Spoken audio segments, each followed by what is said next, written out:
Bonjour Shmuel. Bonjour Gilbert. Eh bien, ça faisait longtemps, très longtemps. Vous nous avez manqué, tu m'as manqué.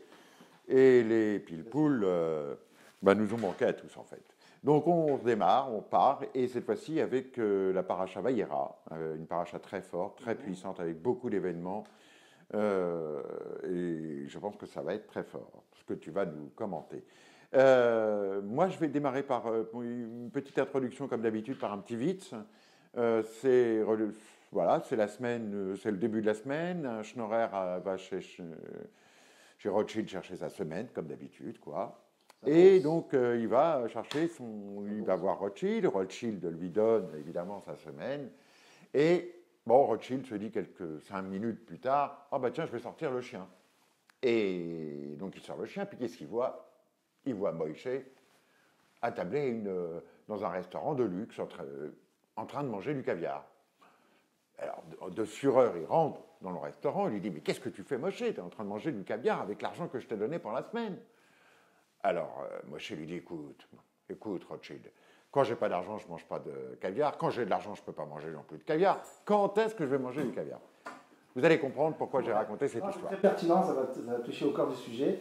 Alors, rentrons directement dans la paracha. Abraham Avinu, il est assis, donc chacun connaît l'histoire.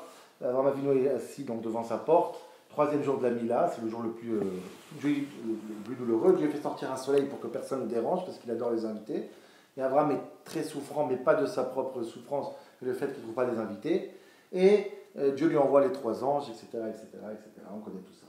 Okay, donc Abraham est devenu par ça le symbole du chesed. C'est vraiment, il se soucie des autres. Et je rentre dans cette anecdote parce que c'est une anecdote très bizarre, moi je pense. On ne pense pas souvent à ça, mais quand on réfléchit un peu comme un enfant, il y a quelque chose de très... Qu'est-ce qui ne va pas ici? C'est qu'Abraham, il va dehors, et il voit qu'il n'y a personne qui a besoin de manger, de boire. Au lieu de se réjouir qu'il n'y a pas de problème, il souffre de ça. Il dit merci, il dit à ta femme, bon, prochaine, tout le monde a sa dose, tout le monde dort, tout le monde mange. On dirait qu'il a besoin, qu'il y ait une souffrance pour qu'il puisse... La Gemara va jusqu'à dire qu'il envoie Eliezer chercher des gens qui ont faim. Eliezer, il vient et dit non, c'est bon. Il n'y a pas. Tout le monde est bien. Et Abraham, il s'énerve sur Eliezer, il dit ah, je te crois plus. La Gemara dit ouais, tous les serviteurs, c'est les mêmes. On dépasse une certaine limite. Tout va bien, il n'y a plus d'SDF dans la rue. Réjouis-toi, Abraham, c'est ça le but, non? Si je vais à l'hôpital demain pour visiter les malades et les lits sont vides, je suis content. Je ne dis pas, oh, je voulais visiter des malades.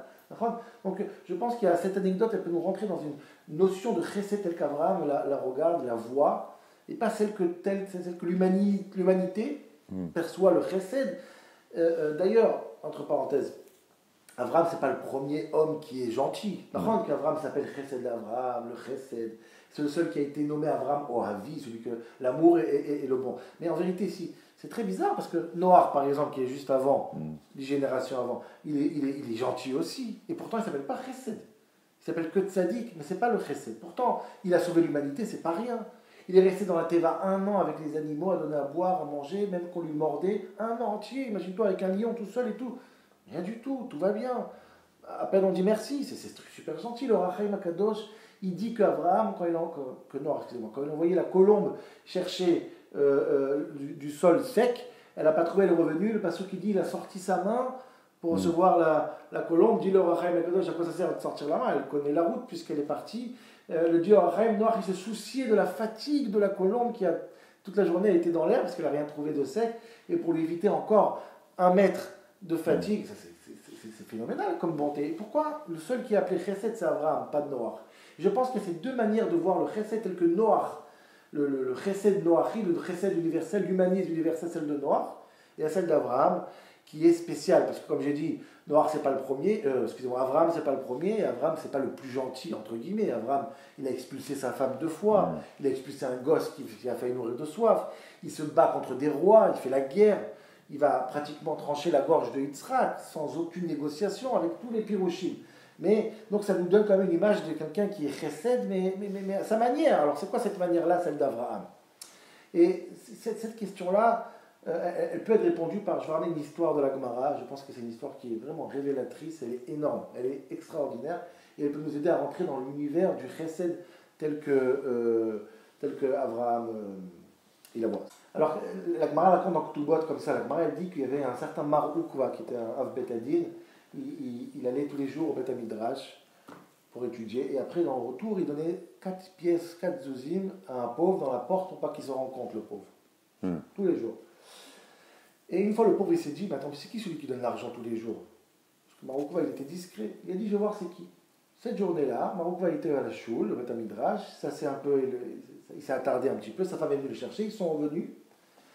Et il a dit à sa femme, attends, je dois passer chez le pauvre pour donner l'argent. Il a mis les zouzim. Le pauvre est sorti de la maison, parce qu'il a vu l'argent rentrer. Et il a commencé à marcher derrière eux. Maroukva, il a vu que le pauvre va découvrir qui est-ce qui lui donne l'argent. Ça sera la honte. Il a commencé à courir avec sa femme. Et le pauvre courait aussi. Et jusqu'à qu'ils sont arrivés chez un Ophé, chez un boulanger, il y avait un grand four de boulanger, fermé, Touma, Groufa ou Touma, comme on dit. Ils sont rentrés dedans pour se cacher, pour que le pauvre ne les regarde pas. Et la Gemara a dit que les pieds de Maroukva commençaient à brûler, c'est chaud quand même. Et sa femme lui a dit, mets les pieds sur mes pieds, c'est comme hallucinant comme histoire. Mais moi mes pieds ça va, moi ça chauffe pas, je supporte. Incroyable.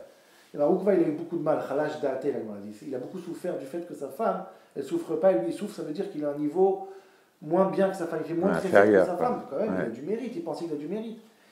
Et sa femme a vu ça, elle dit, oui c'est normal, moi je suis à la maison tous les jours, quand il y a un pauvre qui toque, je lui fais à manger, j'ai un contact direct avec les pauvres, c'est pour ça que je mérite de ne pas avoir chaud dans les pieds. C'est quand même extraordinaire, parce que Maroukva quand même, c'est lui qui donne, il donne en cachette, sans que le 4 zouz, c'est une grande somme, c'est quelques centaines d'euros tous les jours. Et pourtant, c'est sa femme qui semble être plus importante que lui. Il faut le comprendre, cette histoire. Et la Gemara, elle finit, elle dit, mais pourquoi ils sont rentrés dans un four? C'est quand même dangereux. Dit la Gemara une phrase que je pense qui est la clé vraiment de notre pilpoul. Noachlo, la Adam, les Kanes, les Kifshan, Aesh. Il est agréable et plus facile pour l'être humain de rentrer dans un four. Velo, Yalbin, Pnechavero, Yalbin, et à condition de ne pas faire tout ça pour ne pas faire honte à un ami. On apprend ça de la Gemara de Tamar. Ça veut dire que c'est plus facile, c'est plus agréable de rentrer, de se brûler, mais de ne pas faire honte à quelqu'un. Comme ça, la Gemara, elle se finit. Moi, c'est une phrase qui est étonnante, c'est une question qui revient à chaque fois que je dis cette phrase, parce qu'en hébreu, les mots ont un sens. Quand tu dis Noach lo la Adam, c'est plus facile. Noach, ça veut dire c'est plus agréable, c'est plus apaisant, c'est plus facile de rentrer dans le feu, dans la fournaise, mais pas faire honte. C'est pas le mot qu'il faut employer, c'est pas noir, c'est pas plus agréable, c'est dur. T'as qu'à dire Chayav Adam. Un homme est obligé de rentrer dans la fournaise, mais de pas faire honte. Ou Tov Lola Adam. C'est bien pour l'homme qui rentre dans la fournaise. Ça serait un devoir de morale de rentrer, ça serait bien. Ne dis pas que c'est facile et agréable. Noir, genre, ouais, c'est facile. Noir qui veut dire c'est apaisant. Donc ce mot, il a un sens. Comment ça se fait que c'est apaisant de rentrer? C'est dur de rentrer dans un fournaise.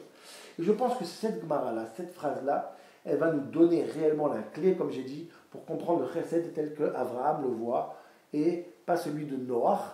Et je pense que l'idée, elle est comme ça. En fait, le chesed, le bon, l'humanisme, la bonté, c'est deux choses qui peuvent motiver un homme à faire du chesed, un être humain à faire du chesed. Le chesed universel noachide, celui de Maroukva, justement, c'est un chesed qui met le donateur au centre et le pauvre comme intermédiaire. J'explique. Chacun de nous, on a une conscience, on a une éducation. Et comment je peux savoir si mon éducation était bonne, si ma conscience, si mon humanité, mon humanisme est bon? Eh bien, le pauvre va être le mifran, le pauvre va être le contrôle, le baromètre pour savoir quel est mon degré d'humanité. Autrement dit, si je vais dormir et il y a quelqu'un qui souffre, je suis un homme mauvais. Comment je sais que je suis un homme bien, un humaniste? C'est que je suis capable de ne pas ignorer la souffrance de l'autre. Donc c'est moi qui est au centre. C'est moi qui est au centre. Bien sûr. C'est mon humanisme, c'est mon devoir d'humanisme qui est mis en question chaque fois. Il y a une autre sorte de chesed. Celle qu'Abraham, et on va voir celle de Madame Maroukva. Celle-ci, elle efface ma personne complètement pour le bien du pauvre. On appelle ça dans la Mishnah Batel Retzoncha Mipne Retzono. Tu effaces complètement ta personne. Autrement dit, tant qu'il y a du mal dans le monde, il y a de la détresse, le chesed n'est pas fait. Tu n'es jamais quitte du devoir de bonté, d'humanité, tant qu'il y a encore des problèmes dans le monde. Ah, mais pourtant j'ai fait. Mais on s'en fout de ta personne. Ce qui est important, c'est le pauvre. Le pauvre, il est encore pauvre. La détresse, encore détresse. Ta personne n'existe pas. On voit ça dans l'armée, par exemple. Les soldats, quand ils se tuent pour un ami qui est blessé, ils vont le prendre sur eux. Ils ne vont pas appeler l'ambulance. Ah, mon devoir d'humanité. Ils vont le prendre sur eux, ils vont marcher, ils vont courir, mais ils ne sentent plus rien maintenant. Parce qu'ils sont effacés complètement devant la détresse, devant le pauvre. Le pauvre qui est au centre, la détresse qui est au centre. Ça, c'est un chesed qui est infini. Si l'essentiel, c'est de ma personne, il y a des règles. Je dois faire la tzedaka, mon devoir de tzedaka. Il y a une limite, combien je peux pas, à quelle heure, le jour, la nuit, parce que je dois accomplir, mais à la rote de chesed. Mais si ce n'est pas ce chesed-là, c'est un chesed qui est un chesed d'Abraham, ça c'est un chesed qui va effacer complètement ta personne tant que le chesed n'est pas rétabli, tant que le bien n'a pas été fait. Est-ce qu'on peut dire qu'il y a deux chesed? Il y a le chesed du cœur et le chesed du cerveau? Peut-être. Quelque part. Exactement. Peut-être. Hein. Exactement. C'est exactement ça. Et c'est exactement le vicouar, ce qu'il y a entre Maroukva et sa femme. Maroukva, il a mal aux pieds. Pourquoi il a mal aux pieds? Pourquoi ses pieds brûlent? Parce que Maroukva, c'est un humaniste comme Noah. C'est-à-dire, il va mettre tous les jours 4 pièces chez le pauvre. Maintenant, il ne sait pas si le pauvre il a besoin de plus. Bien sûr. Moi, il n'a pas un contact direct. Il n'essaye pas de faire en sorte que le pauvre ne soit plus pauvre. Il essaye de se rendre quitte de son devoir d'humanité. Donc sa personne, elle est l'essentiel, elle est au centre. Bien sûr, elle est pour ça qu'il l'essentiel. souffre. Bien sûr. Mais sa femme qui a effacé complètement sa personne. Parce que quand elle reçoit les pauvres à l'intérieur de sa maison, en fait, elle s'efface complètement. Elle est au service d'une cause qui la dépasse. Comme si qu'elle sort de son corps. Ça s'appelle dans la Chassidoute, mais si on nefesh sur Ahavat Israël, j'ai plus d'humanité, j'existe plus moi. Il n'y a que le pauvre qui existe. Alors elle a plus mal aux pieds. Bien sûr. Elles sont plus le problème. Maintenant tu comprends c'est quoi Noach Lolé Adam? Il est agréable, bien sûr. Quand tu arrives à un degré d'humanité, celle de la femme de Maroukva, j'ai même pas mal d'être dans le four. Au contraire, j'existe pas. Ma personne n'existe pas. Je sens pas. Je souffre pas. C'est le pauvre qui est en question. C'est sa souffrance qui est en question. Donc mes pieds ne brûlent pas. C'est extraordinaire. Regarde, c'est quoi Abraham Avinu? Abraham Avinu, il est devant sa tente. Il est supposé avoir très mal, c'est le 3e jour de la Mila. Mais il a pas mal, ses pieds ne chauffent pas. Pourquoi? Parce qu'il a encore plus mal du fait qu'il y a peut-être quelqu'un qui ne boit pas et qui ne mange pas. Si ça serait Noach, ça serait Maroukva, il aurait dit je sors, il n'y a pas de pauvre, je rentre chez moi. J'ai fait mon devoir. Bien sûr. Mais quelqu'un qui est chesed, le chesed tel qu'Abraham le voit, c'est quoi? C'est que tant qu'il y a du mal dans le monde, tant qu'il y a de la détresse dans le monde, il n'y a pas de chesed dans le monde. Et c'est pour ça qu'il a cette obsession, entre guillemets, de chercher la détresse jusqu'au coin de chez coin de chez coin. Bien sûr. Parce que l'essentiel, c'est le pauvre. L'essentiel, c'est le chesed par définition chez Abraham, c'est que le monde n'a plus de problème. C'est que les gens ne souffrent plus. C'est pas que moi, je me sens bien avec ma conscience. J'ai envie de finir en 30 secondes. Parce que quand on comprend ça, on comprend une fameuse anecdote talmudique sur Rabbi Tarfon qui aimait tellement sa mère. Et la Gemara nous raconte que sa mère est marchée dans la rue et sa chaussure s'est déchirée. Qu'est-ce qu'il a fait Maroukva? Il a mis les mains sous les pieds de sa mère pour que sa mère elle marche jusqu'à la maison. Moi j'ai toujours cette question qui me taroude, mais pourquoi tu ne la portes pas ta mère? Porte-la sur les épaules, porte-la sur ton dos. C'est quoi cette histoire de maître? C'est exactement, c'est Nifla et Koudibla. Si tu portes ta mère, tu amènes le pauvre vers toi. Quand tu mets la main sous le pauvre, tu effaces ta personne pour mettre le pauvre, pour mettre la détresse, elle, en valeur et servir sa cause à elle et pas ton humanité à toi. Alors moi je dirais juste un mot pour conclure parce que je pense qu'il faut juste que je rajoute une petite chose. Souvent les gens se demandent quelle est la différence entre la chassidoute et les mitnagdim, c'est-à-dire les orthodoxes ou le rapport au consistoire. Juste une chose, c'est que chassidoute ou les chassidim, qu'on appelle les chassidim, vient du terme chassid et qui vient du terme chesed. Et le principe de la chassidoute, dans le mouvement Chabad, c'est justement d'aller vers l'autre et non pas pour l'aider, ne serait-ce que même financièrement, mais surtout pour savoir si l'autre va bien, comme le Bikur Cholim ou autre chose. Voilà, c'est tout le principe de la chassidoute. Et pas reprendre à une conscience. C'est tout ce que je voulais rajouter. Merci.